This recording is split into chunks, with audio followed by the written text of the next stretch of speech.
নমস্কার বন্ধুরা, শর্মিলা সবিতা আপনাদের সকলকে স্বাগত। আগামীকাল পয়লা বৈশাখ, আর পয়লা বৈশাখ মানে বাংলার নতুন বছরের সূচনা। তাই সবার আগে আমার সকল বন্ধুদের জানাই শুভ নববর্ষের প্রীতি ও শুভেচ্ছা।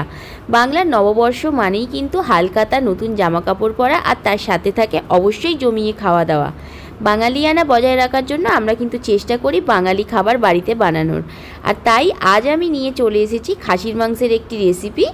ভিডিওটি অবশ্যই প্রথম থেকে শেষ পর্যন্ত দেখবেন, আর ভালো লাগলে চ্যানেলটিকে সাবস্ক্রাইব করে পাশে থাকবেন। চলুন তাহলে নববর্ষ স্পেশাল খাসির মাংসের এই রেসিপিটি আজকে শুরু করা যাক। সবার প্রথমে এখানে 300 গ্রাম খাসির মাংস ধুয়ে পরিষ্কার করে নিয়েছি। এরপর এতে হাফ চামচ গোলমরিচ গুঁড়ো, ছোটো চামচের 3 চামচ টক দই আর পরিমাণ মতো নুন দিয়ে ভালো করে এটা আমি 1 ঘন্টার জন্য ম্যারিনেট করে সাইড করে রেখে দেব। আপনাদের হাতে যদি একটু বেশি সময় থাকে তাহলে আপনারা এটা 2 থেকে 3 ঘন্টাও ম্যারিনেট করতে পারেন। দেখুন খুব ভালোভাবে কিন্তু খাসির মাংসটা আমি সমস্ত কিছু দিয়ে মিশিয়ে নিয়েছি। এরপর এখানে দুটো আলুকে খোসা ছাড়িয়ে নিয়ে 4টে টুকরো করে নিলাম। আলুগুলো একটা পাত্রের মধ্যে এবার তুলে রেখে একটা মিক্সার জারে দিয়ে দিলাম রসুন, দিয়ে দিলাম আদা, দিলাম দুটো কাঁচা লঙ্কা, হাফ চামচ গোটা জিরে, 1 টুকরো জয়িত্রী, আর দিলাম একটু জায়ফল। সামান্য একটু জল দিয়ে একটা পেস্ট বানিয়ে সাইড করে রাখলাম। এরপর কড়া গরম করে পরিমাণ মতো সর্ষের তেল দিয়ে, তেল গরম হয়ে যাওয়ার পর কেটে রাখা আলুগুলো দিয়ে ভালো করে আমি একটু ভেজে নেব। তার আগে দিয়ে দিলাম এখানে পরিমাণ মতো হলুদ গুঁড়ো আর সামান্য একটু নুন আর হলুদ দেওয়ার পর ভালো করে এবার লাল লাল করে আলুগুলোকে আমি ভেজে নেব। দেখুন আলুগুলো বেশ কিন্তু লাল করে ভাজা হয়ে গেছে। এবার এক এক করে তেল থেকে আমি আলুগুলো তুলে নিচ্ছি। এবার আমি ওই তেলেই কিন্তু দিয়ে দেব গোটা গরম মশলা আর একটা শুকনো লঙ্কা, আর দিয়ে দেব হাফ চামচ গোটা জিরে। মশলা দিয়ে যখন একটু সুন্দর গন্ধ বেরোতে শুরু করবে তখন দিয়ে দেব দুটো মিডিয়াম সাইজের পেঁয়াজ কুচি। পেঁয়াজটা একটু ভাজা ভাজা হয়ে যাওয়ার পর দিয়ে দেবো একটা বড় সাইজের টমেটো কুচি। টমেটো দেওয়ার পর আবারও একবার ভালো করে আমি নাড়াচাড়া করে নিয়ে দিয়ে দেবো এখানে পরিমাণ মতো নুন, যাতে টমেটোটা তাড়াতাড়ি একটু গলে যায়। এবার নুন দেওয়ার পর ভালো করে আবারও আমি সমস্ত কিছুকে মিশিয়ে নিচ্ছি।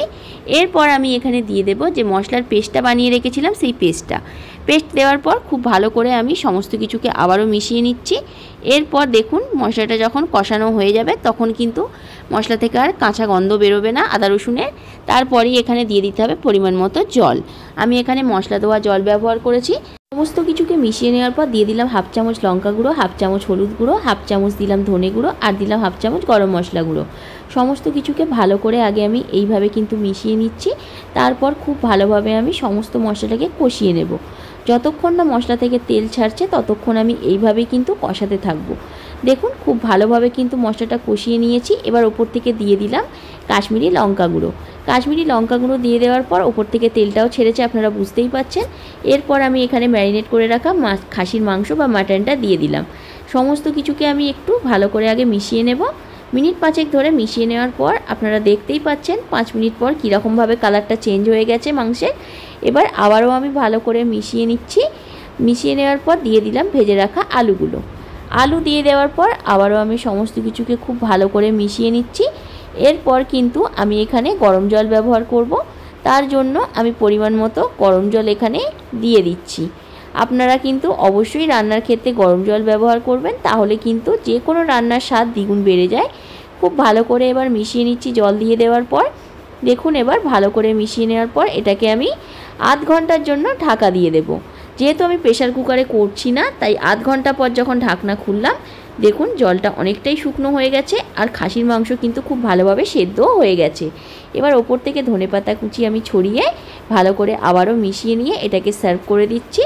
আজকের এই নববর্ষ স্পেশাল খাসির মাংস কিন্তু পুরোপুরি রেডি হয়ে গেছে।